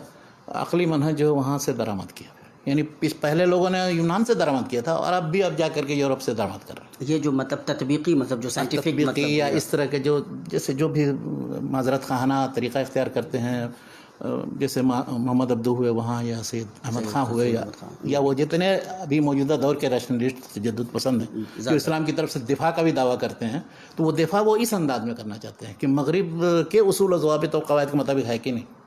یہ دوسرا ٹرینڈ ہوا. یہ دونوں ایک دوسرے کے بالکل اپوزٹ. ایک ٹرینڈ جو ہے سلفی. اب سلفیوں کا مسئلہ ہے کہ وہ سرے سے عقلی منہج ہی نہیں اختیار کرتے ہیں، بالکل ان کو کوئی دلچسپی ہی نہیں. کتنا بھی ان کو کرنے کی کوشش کیا، وہ بلکہ پوری تعویل کرنے کی کوشش کی، نہیں ابن تیمیہ نے بھی کیا ہے تو ذرا ٹھیک نہیں کیا، یہ ایسا نہیں اگر کرتے تو زیادہ اچھا. تو ان کے ہاں کوئی ہے ہی نہیں، یعنی یہ ایک دم یہ خارج عن الخط ہیں. یعنی ان کو کہا جائے کہ عقلی منہج سے دلچسپی ہے، وہ سیرے سے عدم دلچسپی ہے، رغبت ہی نہیں. خود ابن تیمیہ کی کتابیں نہیں پڑھ سکتے، نہ سمجھ سکتے جو ان موضوعات سے ریلیٹڈ ہیں. اچھا کچھ ایسے ہیں جو درمیانی ہیں، بین ہیں، اسلام پسند ہیں، وہ چاہتے ہیں کہ اسلام کا دفاع کریں، عقلی اصول کی بنیاد پر حجت تمام کریں، غیر مسلموں کے اعتراضات کا جواب دیں. تو میں نے بتایا تھا جو ابن تیمیہ سے متاثر، یعنی ان میں سے کچھ لوگوں کو کہا جا سکتا ہے کہ انہوں نے ابن تیمیہ سے متاثر ہو کر کے وہ منہج اختیار کیا، اور الحمدللہ اس کا بہت عرب ممالک میں نے بتایا تھا آپ کو کہ سید رشید رضا مثال کے طور پر ان کا تو کافی اثر بھی زبر. اچھا اسی طرح ہندوستان میں آپ لے لیجیے تو مولانا فراہی نے حجج القرآن کے نام سے ایک کتاب لکھی. اس میں قرآن مجید کے جتنے ادلہ ان کو جمع کرنے کی کوشش. اس طرح سے عقائد کے باب میں بھی القاعد الی اصول العقائد کے نام سے، اس میں انہوں نے کوشش یہی کی قرآن مجید سے وہ دلائل اور اصول. اچھا آپ کو میں بتا دوں، آپ کو رد علی المنطقین جب وہ عثمانی یونیورسٹی حیدرآباد میں تھے، اس وقت ان کو حیدرآباد میں ملی تھی آصفیہ لائبریری، اور اپنے ہاتھ سے نقل کیا ہوتا، وہ نسخہ ابھی بھی دارالمصنفین کے اندر. ہاں کیا بات ہے. تو اس لیے وہ بہت زیادہ قائل تھے وہ بھی، اور اسی طرح سے شبلی بھی آپس میں میرے پھپھیرے بھائی تھے. تو شبلی بھی جب ان کو وہ ملی ہے رد علی المنطقین تو ایک دم، تو اب وہ فراہی مثال کے طور پر وہاں ہوئے، اسی طرح سے شبلی ہوئے. مولانا ابوالکلام آزاد تو بالکل سمجھیے کہ ابن تیمیہ کی چیزیں پڑھ کر کے، اور وہی قرآنی اسلوب جو ہے اسی میں سارا الہلال البلاغ جو شروع کیا اسی اسلوب میں شروع کیا. اصل یہ ہے کہ ابن تیمیہ کے یا قرآن کے منہج استدلال کو قبول کیا جائے، اس کو اپلائی کرنے کی کوشش کی جائے. کیا بات ہے، یہ ہے ابن تیمیہ کی طرف انتساب کا معنی. کیا بات ہے. یہ نہیں کہ ابن تیمیہ سے قال ابن تیمیہ قال شیخ الاسلام بس نقل کرتے رہے اور ترجمہ کرتے رہے. تو یہ ہے ابن تیمیہ کیا اصل منہج جس کو اچھا. اپنانے اور کی کچھ لوگوں کا میں ذکر کرتا ہوں وہ جو موجودہ دور میں ہیں. ایک تھے روسی ترکستان کے، وہ تھے بہت مشہور آدمی الوشیہ فی نقد عقائد شیعہ وغیرہ، انہوں نے لکھی موسیٰ جار اللہ. 1949 میں ان کی وفات ہوئی. تو موسیٰ جار اللہ بھی عجیب غریب آدمی تھے. انہوں نے عقائد پر بعض کتابیں لکھی، پورا کا پورا ابن تیمیہ کی چھاپ ہے. کیا انہوں نے یہ دکھایا کہ یہ سب سارے متکلمین کے جو مناہج ہیں سب غلط ہیں، اور مغربی مناہج جدید جس کے پیچھے ہم دوڑ رہے ہیں وہ بھی غلط ہے. کیا بات، دونوں ہی غلط ہے. یہ طریقہ اختیار کرو جو ابن تیمیہ کا ابن تیمیہ ان لوگوں نے جو قرآن کی طرف دعوت دیا اس کی طرف، اس سے جو استنباط کر کے جو منہج نکالا ہے وہ ہوئے. یا اسی طرح یعنی اور دوسرے کچھ لوگوں کو عرب ممالک میں لیا. مشکل یہ ہے کہ میں نام لوں گا تو لوگ ناراض ہو جائیں گے، ان لوگوں کو کیسے منتسب کر دیا ابن تیمیہ سے. اپنا ہم لوگ منتسب ہیں لیکن آپ تو میدان سے بھاگے ہوئے ہیں، چھوڑ کے بھاگ گئے ہیں میدان میں آنے کے. تو شیخ یہ اس موضوع پہ عقلیات ابن تیمیہ کے نام سے محمد حنیف ندوی رحمۃ اللہ علیہ کی باضابطہ کتاب، انہوں نے اس پورے موضوع کا ظاہر ہے کہ دراصل کیا. وہ کس حد تک مطلب کیا کہتے ہیں کامیاب دراصل؟ دیکھیے اولاً تو مطلب وہ کتاب چھپی تھی 1966 میں تقریباً. اس سے پہلے مقالات کی شکل میں ثقافت میں، اور وہ جو مجلہ نکلتا تھا ان کا ادارہ ثقافت اسلامی کا، تو اس میں انہوں نے مقالات کی شکل میں بعد میں جمع کیے 1966 میں. اس پر سن طباعت نہیں ہے لیکن ان پر جو بھٹی صاحب نے کتاب لکھی ہے اس میں جو ساری کتابوں کی سن دی ہے تو اس میں 1966 لکھا ہوا ہے. تو 1966 میں یہ کتاب چھپی تھی. اچھا اس وقت ابن تیمیہ کی بہت سی چیزیں نہیں چھپی تھیں کیونکہ بعض چیزیں بس جو ان کو مل گئی تھیں. رد المنطقین چھپی تھی اور دار و تارج العقل والنقل کا ایک ٹکڑا اس پہ چھپا تھا منہاج السنہ کے حاشیے پر، تھوڑا سا حصہ 1 ثلث تقریباً. تو بس اسی کی بنیاد پر انہوں نے پورا سب کچھ لکھ ڈالا ہے جو کچھ لکھا. اچھا لکھا کس انداز؟ اس میں یہ کہ بنیادی مباحث ہیں. انہوں نے منطق، فلسفہ، علم کلام، اس کے سلسلے میں ابن تیمیہ کی رائے کیا ہے. تو منطق کو ریفیوٹ جو کیا ہے اس میں جو ان کے سارے مباحث. اچھا منطق ان کا بہت دلچسپ موضوع تھا، چنانچہ منطق کی بحث بہت لمبی ہے. ہم اس وقت منطق پر بحث نہیں کر رہے ہیں، انشاءاللہ بعد میں. اچھا عقائد کے سلسلے میں متکلمین کے منہج پر بھی انہوں نے یہ کہا کہ ابن تیمیہ نے جو رد کیا ہے تو متکلمین نے جس طرح سے اس بات عقیدے کا کرنے کی کوشش کی ہے اس کے خلاف انہوں نے کیا کیا لکھا ہے وہ دکھایا انہوں نے. پھر مثال کے طور پر 3 4 5 مباحث لیے ہیں صفات باری سے متعلق، اور خلق قرآن کے تعلق سے، عقیدہ قدر اور جبر یا اختیار جو ہے اس سے متعلق، اور اسی طرح نبوت وغیرہ کے اس بات سے متعلق. تو اس پر بڑی اچھی فصلیں لکھی ہیں اور یہ کتاب باقی پڑھنے چاہیے. لیکن یہ ہے کہ اب اس کو سمجھنے کے لیے بھی منطق اور فلسفے کی ضرورت ہے. کتاب خالی رکھ لیجئے بہت عقیدت سے کہ ہاں یہ ابن تیمیہ پر کتاب لکھی ہے اور مولانا حنیف ندوی. تو مولانا حنیف ندوی کا ایک تو اسلوب بھی بہت عالی ہے اور مباحث بھی ایسے عقلی اور فلسفیانہ. وہ اکیلے وحدہ لا شریک تھے شاید جامع اس میں. وہ جو سلفی بھی تھے، ندوی تھے، یعنی اسلوب میں ندوی تھے، اور عقلیت پسند فلسفی بھی تھے. اب کوئی فلسفی تھا مثال کے طور پر تو صوفی ہو گیا. مثلا عبد الباری ندوی شبلی کے شاگرد تو فلسفی ہیں، ندوی ہیں، لیکن وہ صوفی ہیں، سلفی نہیں. اور سلفیین تو ماشاءاللہ مطلب فلسفہ اور منطق سے کتنی دلچسپی رکھتے ہیں آپ کو پتہ ہے. آپ لوگ بھی جامعہ ابن تیمیہ میں فلسفہ منطق پڑھائے گے نہیں؟ نہیں ہم لوگ بالکل محفوظ ماشاءاللہ. تو وہ کیسے ابن تیمیہ کے طریقے پر ہوئے پتہ. یہی تو میں کہنا چاہتا ہوں. ابن تیمیہ نے تو چومکھی لڑائی لڑی تھی، ہر فرقے سے ٹکرائے تھے اور ہر ایک پر در کو درے رسید کیے تھے. آپ لوگ کہاں ہیں بیٹھے ہوئے بس اپنے گھر میں پتہ نہیں کہاں درے چلاتے رہتے ہیں، اپنے ہی آپ لوگوں پر درے چلاتے رہتے ہیں. یہ اس کو کافر کہہ رہا ہے، وہ اس کو دائرہ اسلام سے خارج کر رہا ہے. یہی حال ہو رہا ہے. اور کے سوالات سب ختم ہیں؟ نہیں سوالات ختم نہیں. میں تو دیکھ رہا ہوں کہ جو مطلب یہ جو جوش و خروش، نہیں جوش خروش کی بات نہیں ہے. میں یہ کہنا چاہتا ہوں جو لوگ انتساب کرتے ہیں ابن تیمیہ کی، جی بالکل ابن تیمیہ کی کتابیں پڑھنا چاہتے ہیں، بہت اہتمام کے ساتھ اچھے سے اچھے ایڈیشن ڈھونڈتے ہیں، اور ایک ایک کتاب کے 2 ایڈیشن کم سے کم ان کے پاس ہیں. 2 ایڈیشن اس معنی میں کہ مجموع الفتاوی میں بہت سی کتابیں ہیں موجود. الگ سے بھی دیکھیں گے رفع الملام عن الفتن وہ بھی خرید لیں گے. سیاست شریعت دیکھیں گے وہ بھی خرید لیں گے. اور جو بھی کتاب دیکھیں گے حالانکہ اس میں سب موجود ہے، وہ الگ سے لینے کی ضرورت ہے، کیونکہ اس کی معرفت کی کمی کی وجہ سے نہیں پتہ. اچھا بہت سے لوگ آ کر کے رکھ بھی لیتے ہیں لیکن وہ پڑھ نہیں پا رہے ہیں، سمجھ نہیں پا رہے ہیں. منطق کا حصہ ہے، فلسفہ، علم کلام کا. وہ چاہتے ہوئے علامہ ذہبی اور اماد الدین واسطی یا علامہ البانی کی طرح کاش کہ ہمارے شیخ ان فنون میں نہیں گھسے ہوتے تو ہم کہاں ان کے طریقے پر ہیں. کیا بات ہے شیخ. تو ابن تیمیہ رحمۃ اللہ علیہ نے عقائد کے باب میں خاص طور سے جب مطلب متکلمین کا اپنا ایک طریقہ ہے مطلب اسماء و صفات سے متعلق ان چیزوں کو کس طرح سے وہ ثابت کرتے ہیں یا کس طرح کن چیزوں کو ثابت کرنے کو مطلب وہ غیر ضروری سمجھتے ہیں یا سمجھتے ہیں کہ الٹا اللہ تبارک و تعالیٰ کی ذات کہیں نہ کہیں نشانے پہ آ جائے گی. ان تمام مباحث کو ابن تیمیہ کس طرح سے دیکھتے ہیں اور کیسے ریفیٹ کرتے ہیں؟ دیکھیے بس ایک دو مبحث یہاں ہے جو توحید العبادہ سے متعلق اور توحید الاسماء و صفات سے متعلق. ان دونوں مبحث کو یہ لوگ یہاں پڑھتے ہیں اور ماشاءاللہ مطلب اس کو اچھی طرح سمجھتے ہیں اور اس سے متعلق کتابیں بھی لکھتے ہیں. باقی جتنا کچھ عقائد کے دوسرے مباحث کے تعلق سے تقدیر سے متعلق ہے یا اسی طرح سے متکلمین پر رد کے تعلق سے فلسفی پر رد کے تعلق سے منطقیوں پر رد کے تعلق سے وہ کچھ نہیں. عقائد کے جو بنیادی محتم بشان و بحث صفات باری کا مسئلہ بلا شبہ بہت ہی اہم مسئلہ ہے.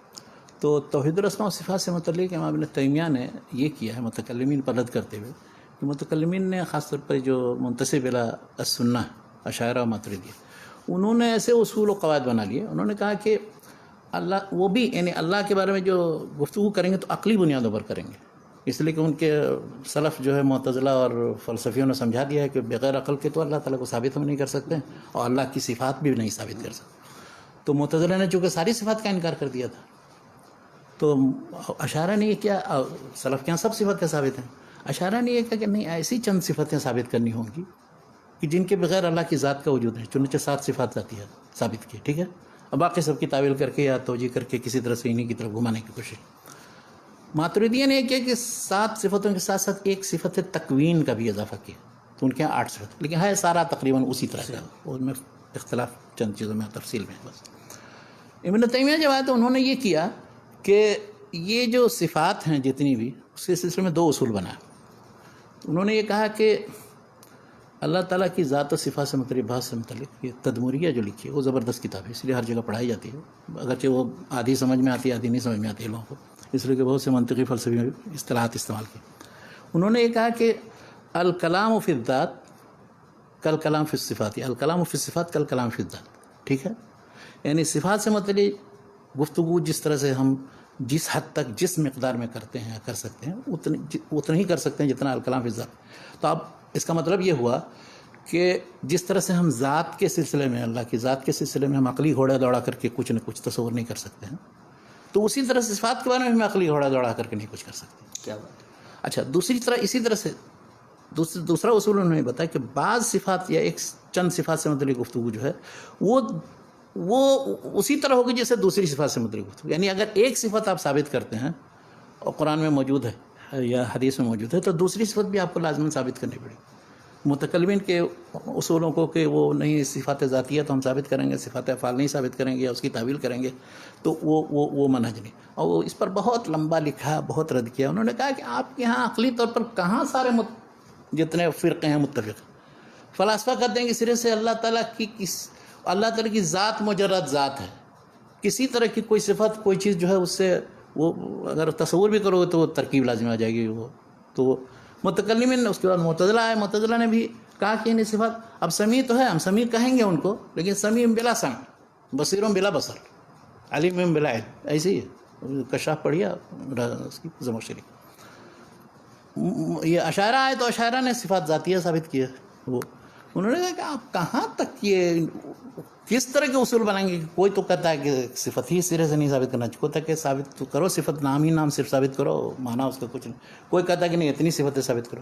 تو انہوں نے آ کے یہ کہا کہ نہیں، ساری صفتیں جتنی کتاب و سنت میں ثابت ہوں گی وہ سب ثابت کرنا ہے جو موجود ہے، بشرطے کہ قرآن حدیث میں اس کا ذکر ہو، اور ان کو کسی طرح سے تعویل کر کے توجیہ کر کے اس کا دوسرا معنی پہنانا درست نہیں. اس لیے کہ عربی زبان میں قرآن نازل ہوا اور سلف نے اس کا یہ مفہوم سمجھا، تو عربی زبان اور سنت کے خلاف کوئی تیسرا مطلب لے کر کے ان کی توجیہ و تعویل کرنا یہ طریقہ نہیں. اچھا یہ طریقہ پہلے معتزلہ نے اختیار کیا تھا. تعویل کا منہج جو ہے یہ معتزلہ کے یہاں تھا. وہ کھینچ تان کر کے تعویل کر کے ہر آیت کو وہ بنانے کی کوشش کرتے تھے کہ اس کا یہ مفہوم. مگر یہی تعویل کا منہج بعد میں اشاعرہ نے متاخرین نے اختیار کر لیا. 5ویں صدی 6ٹھی صدی ہجری کے بعد سب لوگوں نے وہی تعویل کا منہج اختیار کیا. یعنی جن چیزوں پر پرانے اشاعرہ مثلا باقلانی اور دوسرے لوگوں نے رد کیا ہے اور ثابت کیے ہیں وہ صفات، ان سب میں تعویل کا منہج بعد میں پھر اختیار کیا، اور وہ اپنے پرانے اشاعرہ کے خلاف، خود اپنے بزرگ ہوئے ہیں، ابو الحسن اشعری اور ابن فرق، ابن باقلانی خلاف نہیں، ابن فرق نے تو بہت زیادہ تعویل کا دروازہ کھول دیا، چوپٹ دروازہ کھول دیا. تو انہوں نے ایک تو تعویل پر تنقید کی، اور قرآن و حدیث میں جو چیزیں ثابت ہیں ان کو ہم ثابت کریں گے، اور کسی طرح کے عقلی بنیادوں پر وہ اچھا جو لوازمات آپ سمجھتے ہیں ان لوازمات پر تردید کی. انہوں نے کہا کہ نہیں، یہ سب لوازمات کہیں نہیں ثابت. وہ آپ کے ذہن میں یہ لوازمات، مثلاً آپ جب کہیے ید، تو ید کو وہ کہتے کہ نہیں، ید اگر مانیں گے تو اس کا مطلب اللہ تعالیٰ کے ہاتھ ہیں، ہاتھ جا رہا ہے تو اس سے جسم ہونا لازم آئے گا. وہ کیا جواب دیتے ہیں ابن تیمیہ؟ وہ یہ کہتے ہیں کہ ید جو ہے اللہ نے کہا ہے، آپ نے ذہن میں کیسے یہ ثابت کر لیا کہ یہ جو ہے انسانی ہاتھ کی طرح، تو پھر آپ کو اس کی تعویل کرنے کی ضرورت پڑی. اس کا مطلب دماغ میں آپ کے تشبیہ ہے، ہمارا تو دماغ میں نہیں ہے تشبیہ، نہ سلف کیا، نہ لوگوں نے، جن لوگوں نے سمجھا. کیا بات ہے. تو یہ فطور کہیں نہ کہیں یہ ذہن میں فطور آپ کے، آپ نے اس وجہ سے تعویل کی، تو آپ اس فطور کو دماغ سے نکالیے نا. یہ کیوں کہتے ہیں کہ نہیں یہ لازم یقیناً آئے گا؟ لازم نہیں آئے گا، آپ کے دماغ میں لازم آیا ہے. ہم تو مانتے ہی نہیں ہے کہ ید جو ہے ید کا یدنا یا ایدینا، تو پھر کیوں یہ لازم آئے گا؟ تو یہ انہوں نے ان کے تعویل کا جواب دیا، اور تعویل پر بہت لکھا ہے انہوں نے، بلکہ یہ کہا کہ تعویل جو ہے، تعویل ہی نے سب کو گمراہ کیا، پرانے زمانے سے لے کے معتزلہ سے لے کر کے بعد کے سارے لوگوں کو سب. اب وہ تعویل بہت طرح کی تعویل ہے، سب وہ صوفیوں کے ہاں بھی جو تعویل ہو، اس پر بھی لمبی گفتگو کی ہے، لمبی بحث کی. صوفیوں کے بارے میں ہم گفتگو نہیں کرنا چاہتے بھی.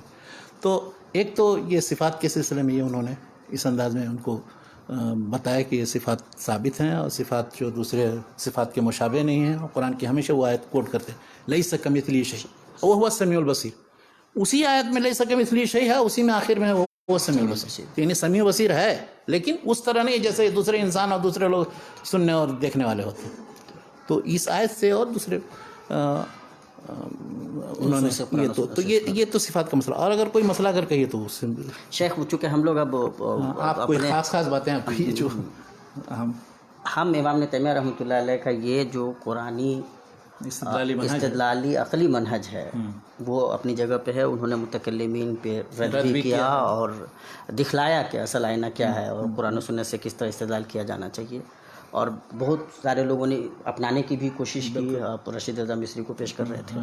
آج کے زمانے میں جب سائنس کا دورہ مانا جاتا ہے، آج جب نظری مسائل سے زیادہ اپلائیڈ سائنس کی بات ہوتی ہے، آج کے اس دور میں ابن تیمیہ کے یہ افکار کتنے ریلیونٹ ہیں؟ ہم ابن تیمیہ سے کتنا استفادہ کر سکتے ہیں؟ دیکھیے، ابن تیمیہ وہ دراصل قرآنی آیات اور احادیث کی تشریح کرتے ہیں. تو جس طرح سے قرآنی آیات اور احادیث ہمیشہ ہر دور کے لیے ہے، اس میں آپ تأمل کیجئے، غور و فکر کیجئے. ابن تیمیہ دراصل اس میں تأمل اور غور و فکر کی دعوت دیتے ہیں. نئے طریقے سے مزید استنباط کیجئے اور آئیے اور غور و فکر کیجئے. اس میں فقہا کو بھی یہ کہتے ہیں، متکلمین کو بھی یہ کہتے ہیں، اور دوسرے سارے لوگوں کو بھی جو بھی چاہے دعوت کے میدان میں. تو ان کا منہج یہ نہیں ہے کہ ان کے لفظ کو بالکل نقل کیجئے، وہ اس اسلوب استدلال یا قرآنی طریقے عقلی جو استدلال کا ہے اس کی طرف دعوت دیتے ہیں. اب یہ تو ہے نہیں کہ جتنا ابن تیمیہ نے کر دیا ہے بس وہ اتنی پر اکتفا کریں گے. چل پڑیے آپ اسی منہج پر، اور سرپٹ دوڑیے. تو آپ اس سے استنباط کر کے اس کے بعد پھر آپ موجود جتنے اشکالات ہیں قرآن مجید پر کسی طرح کا اعتراض وارد کیا، آپ جواب دیجیے اس کا. وہ سب ابن تیمیہ کے منہج کے مطابق ہوگا، وہ اس سے خالی نہیں. اس لیے میں یہ کہنا چاہتا ہوں، اس ابن تیمیہ کی جو میتھڈولوجی ہے اس کو اپنائیں. کیا بات. ابن تیمیہ کے نصوص کی حرفیت کو نہیں دیکھی کہ کیا کہا ہے نہیں کہا، اور ہمیں مشکل درپیش ہو گئی ایک جگہ یہ کیوں کہہ دیا اور فلاں جگہ یہ کیوں کہہ دیا. ابن تیمیہ نے بھی اگر کہیں کسی جگہ کوئی غلط بات کہی تو جرأت کیجیے کہ اس کی مخالفت کیجیے. کیا بات. وہ مولانا حنیف ندوی صاحب نے یہی کیا ہے عقلیات ابن تیمیہ. کہیں کہ انہوں نے کہا کہ حضرت امام جو ہے یہاں پہ یہ مسئلہ نہیں سمجھ سکے اور اس پر بھی نوٹ چڑھا دیا ہے. تو یہ ہے. لیکن جتنا زیادہ معتقد ابن تیمیہ کے تھے وہ اتنا کوئی فلسفے میں نہیں ہے. تو کہنا یہ ہے کہ ان کی میتھڈولوجی استعمال کیجیے، ان کا طریقہ تفہیم مسائل کا استعمال کیجیے. اور اس لیے پھر آپ کو بہت سے شبہات ایسے ہیں موجودہ دور کے، اگر آپ دیکھیں گے مثلا الجواب الصحیح محمد الدین المسیح، وہ بھی علم کلامی کی کتاب ہے، ظاہر ہے اسلام کے دفاع میں ہے تو عیسائیوں کو ریفوٹ کرنے کے لیے، اور بہت عظیم کتاب ہے، بلکہ اس جیسی کتاب آج تک نہیں لکھی ہے. یعنی رد عیسائیت میں اس سے عظیم کتاب کوئی نہیں. اور جتنے لوگ بعد میں آئے ہیں سب لوگوں نے اب عیسائیت تو ہر جگہ مغربی دنیا کے اندر ہے، اور جتنے احمد دیدات اور دوسرے لوگوں نے جو مناظرے کیے ہیں اور وہ ان کو چت کیا بہت سی جگہ مناظرے میں، اور وہاں بہت سی جگہ ضرورت پڑتی ہے وہی اعتراضات لاتے ہیں جس پر ابن تیمیہ نے جواب دیا ہے. اور دیا ہو یا نہ دیا ہو، مقصد یہ ہے کہ اس کے دفاع کے لیے آپ بھی غور و فکر کر کے وہ چیزیں نہیں، وہی تو استدلال عقلی کی تو دعوت دے رہے ہیں وہ. کیا بات ہے. ان کا منہج یہ ہے، ان کا منہج حرفیت نہیں ہے جو موجودہ دور میں ظاہریت اور حرفیت بن گئی ہے. تیمیہ کے نام سے وہ لوگ ہو گئے ہیں کہ جو بالکل بس پکڑے ہوئے ہیں ایک دم ابن تیمیہ، اس سے یعنی ایک سرے منہ انحراف اگر کریں گے تو ابن تیمیہ کے مخالف ہو گئے. یہ بیوقوفی کا طریقہ ہے جو موجودہ دور میں اختیار کر لیا گیا. تو اس لیے ابن تیمیہ کو تو میں کہتا ہوں بہت مظلوم ہے. کہیں کسی جگہ ان کی پذیرائی اس طرح سے نہیں ہو سکی. ہاں ٹھیک ہے، نصوص کی حد تک، جیسے مثلا قرآن مجید، مسلمان ماشاء اللہ اتنے اس کے ساتھ اہتمام، حفظ کرتے ہیں، سب کچھ معنی مطلب کچھ نہیں سمجھتے. یہ کون سا حفظ کرنا ہوا؟ یا قرآن مجید کی بہت تلاوت کرتے ہیں، پڑھتے ہیں، کچھ نہیں سمجھ. ایک مرتبہ بچے سے ملاقات ہوئی مئو میں، پوچھا کیا کرتے ہو؟ کا حفظ کرتے ہیں. کیا ویل لکل مظلوم. میں نے کہا کہ کیا معنی ہے اس کا؟ وہ تو میں نے نہیں سنا. تو دنیا میں کوئی کتاب پڑھی جاتی ہے جو نہ سمجھ میں آئے؟ میں نے اس سے پوچھا کہ اچھا وہ تم جو اردو کی فلاں کتاب پڑھتے ہو سمجھتے ہو؟ کہاں بالکل سمجھتے. کہا وہ ہندی میں؟ ہاں وہ بھی سمجھتے. کہا قرآن نہیں سمجھنے کے لیے پڑھتے ہو؟ وہ ہکا بکا رہا. میں نے کہا چلو کوئی تمہاری غلطی نہیں، یہ منہج کی غلطی ہے، یہاں کے اسلوب کی غلطی.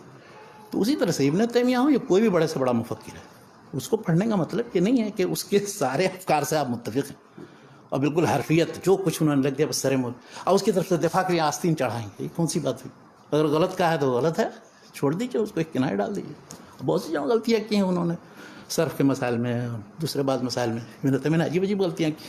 اس کی تفسیر میں جانے کی ضرورت نہیں ہے، موضوع نہیں. بہرحال انسان تو غلطی تو کر ہی سکتے ہیں. اور مطلب رب السجن احب الی مما یدعوننی الیہ، سورہ یوسف کے اندر ہے. اچھا اس کی تفسیر میں مجموع الفتاوی اٹھا کے دیکھیں. یدعونا کو انہوں نے جمع مذکر سالم کا صیغہ استعمال کیا، جمع مذکر سمجھا، مؤنث نہیں سمجھا. اب انہوں نے مؤنث نہیں سمجھا. یدعو یدعوان یدعونا مذکر بھی ہے، تدعو تدعوان یدعونا وہ بھی مؤنث بھی ہے. تو انہوں نے اس کو مذکر سمجھا. لیکن دیکھیے ان کی ذہانت، انہوں نے کہا کہ اب یہ مذکر کیوں استعمال ہوا ہے جبکہ سب خواتین ہیں جو دعوت دیں. تو انہوں نے یہ کہا کہ اصل میں تغلیباً یہ ایسا انہوں نے کیا ہے، اور آدمیوں کا ذکر اس لیے کیا، عورتوں کی کیا حیثیت ہوتی ہے، وہ تو مرد ہی غالب ہوتے ہیں. اصل سارے شکوک شبہات کا تو جڑ تو اب دیکھیے یہ بھی ذہانت ہے کمال، یعنی اس چیز کو چھپا بھی لیا انہوں نے. اور وہ تو اور بھی بعض جگہوں پر جابر جوفی کی ایک روایت ہے خلیفۃ اللہ کے تعلق سے. تو اس میں جابر جوفی نے، تو اس کو انہوں نے جابر بن عبداللہ صحابی بنا کر کے اس کی روایت کر دی. تو اب اس طرح کی غلطیوں کہ نہیں ابن تیمیہ نے کہا ہے تو ضرور اس میں کوئی بہت راز ہوگا، وہ غلطی ہے اور کیا ہے. اس طرح کی بڑی بڑی غلطیاں لوگوں سے ہوتی ہیں. تو یہ تو معمولی غلطی ہے، کہیں سے کہیں چلا. اس لیے اکثر چیزیں حفظ تھیں ان کو جو کچھ پڑھا تھا. تو بس میں کہنا مختصر یہ چاہتا ہوں، جس طرح سے ابن تیمیہ نے اپنے زمانے میں، ان کے زمانے کے جتنے فرقے تھے، جتنے گمراہیاں تھیں، ان سب کو پڑھا مطالعہ کیا تھا. کیا بات ہے. اس کے بعد در رسید کیا تھا اور چلائے تھے، اور قرآن سے استدلال کرتے ہوئے ان کو ریفیوٹ کیا. کیا بات. تو اس طرح ابن تیمیہ کا منہج موجودہ دور میں یہ ہے کہ ہم ان گمراہیوں میں سے، چاہے سب گمراہیاں نہیں، ٹھیک ہے ایک آدمی ایک ایک گمراہی لے لے اور اس سے متعلق پھر قرآن سے استدلال نکالیں، کوڑیے اس کو، جیسے زمین کو کوڑ کے نکالتے ہیں چیزوں کو. تو قرآن کو کوڑیے، اس کے بعد پھر اس میں سے چیزیں نکالیے جو جتنے دفن ہیں، اور اس کو استعمال کی. یہ ہے ابن تیمیہ کا منہج. کیا بات ہے. اور اس کی ضرورت ظاہر ہے، اس کی ضرورت ہے. اور پھر اس سلسلے میں تعصب اور تشدد اور وہ دائرہ بندی اور حصار بندی اور فرقہ بندی، گروہ بندی اور تقسیم در تقسیم، اس سے بھی نکلیں. اس لیے کہ جس کے ہاں جو چیز، میں نے پچھلے اس میں کہا تھا، اسی پر ختم کیا تھا میں نے، کہ ایک شخص، ایک گروہ، ایک جامعہ، ایک مدرسہ، ایک ادارہ، ایک اسکول آف تھاٹ کافی نہیں ہے اسلام کا مواجہہ کرنے کے لیے اور دفاع کرنے کے لیے اور اسلام کی دعوت دینے کے لیے. تکامل کی شکل ہونی چاہیے. تو اسی پر آج بھی بات ختم کرتے ہیں. جزاکم اللہ خیر. شیخنا ایسے بھی ہمارا وقت بھی ہو گیا ہے، تو ابن تیمیہ رحمہ اللہ اور علم کلام کے جو مباحث ہیں ان پہ شیخ سے ہماری گفتگو ہو رہی تھی، بہت ساری باتیں سامنے آئی. فائنلی شیخ یہ چاہتے ہیں کہ ہم لوگ ابن تیمیہ کی جو میتھڈولوجی ہے، انہوں نے جو طرز اپنایا ہے چیزوں کو دیکھنے سمجھنے کا، اور جس طرح سے قرآن و سنت کو بیس بنا کر کے انہوں نے اپنے زمانے کے رائج تمام افکار کا باضابطہ جائزہ لیا، اس کی ضرورت ہے. آج بھی جو گمراہیاں آ رہی ہیں ان گمراہیوں کو فیس کرنے کی ضرورت ہے، ان کا مقابلہ کرنے کی ضرورت ہے. اور اس سلسلے میں ابن تیمیہ کا جو طرز استدلال ہے، طرز عمل ہے، وہ ہمیں بہت مدد دے سکتا ہے. اس کی طرف اس طرز کو، اس مطلب رویے کو، اس میتھڈولوجی کو اپنانے کی ضرورت ہے. حرفیت کی طرف اگر ہمارا رجحان ہے تو یہ بہت زیادہ کارگر نہیں ہے. اللہ تبارک تعالیٰ سے ہم دعا کرتے ہیں کہ اللہ تبارک تعالیٰ شیخ کو بہتر بدلوں سے نوازے، ہمیں شیخ سے استفادہ کرنے کی بہتر توفیق دے. صحت و عافیت کے ساتھ شیخ کا سایہ ہم پہ تا دیر قائم رکھے. اور آپ سے گزارش گزارش کریں گے کہ ویڈیو کو زیادہ سے زیادہ شیئر کریں, لوگوں کو تک پہنچائیں انشاءاللہ. اور یہ جو بند ہونے والا ہے وہ شیئر نہیں کریں گے, کہیں گے کہ وہ ختم بس. ہاں اب تک سمجھ رہے تھے آپ کو سلفیات نہیں شیخ, وہ کیا کہتے ہیں, اگر ٹھہرے ہوئے پانی میں تھوڑا سا ہلکوڑا ہوتا ہے تو یہ اچھی بات ہے, ہونا بھی چاہیے. اس سے بھی مطلب کیا کہتے ہیں زندہ رہتا ہے انسان یہ. اور ظاہر ہے کہ اگر زندہ ہو تو زندہ نظر آنا ضروری ہے, کیفیت پتہ بھی چلنی چاہیے کہ ہاں ہم پڑھے لکھے لوگ ہیں, اور افکار میں جو ممکنہ اختلافات ہیں دلائل کے ساتھ وہ تو ہونے ہی چاہیے. اور سارے لوگ ماشاءاللہ استفادہ کرتے ہیں, دعائیں دیتے ہیں, اور ہم بھی بے انتہا شکر گزار ہیں. اللہ تعالیٰ سے دعا ہے کہ اللہ تعالیٰ اچھا سلسلہ جو ہے علم و ادب کا سلسلہ, وہ سلسلہ جاری رکھنا چاہیے. اور اسی سے دراصل امت بن پاتی ہے, صحیح تشکیل ہو پاتی ہے معاشرے کی. اور اس کی بہرحال سارے سمجھدار لوگ سمجھتے ہیں کہ اس کی بے انتہا ضرورت ہے. میں تو پھر شیخ کے شکریہ کے ساتھ اللہ تعالیٰ کا شکر ادا کرتے ہیں, اور آپ تمام کے شکریہ کے ساتھ ہم اس سیشن کو ختم کرتے ہیں. لیکن آپ سے گزارش کریں گے کہ ویڈیو کو زیادہ سے زیادہ شیئر کریں, لوگوں تک پہنچائیں. پھر انشاءاللہ ہم شیخ کو زحمت دیں گے, آپ سے روبرو کرائیں گے, اور استفادے کا سلسلہ انشاءاللہ جاری رہے گا. والسلام علیکم ورحمۃ اللہ وبرکاتہ.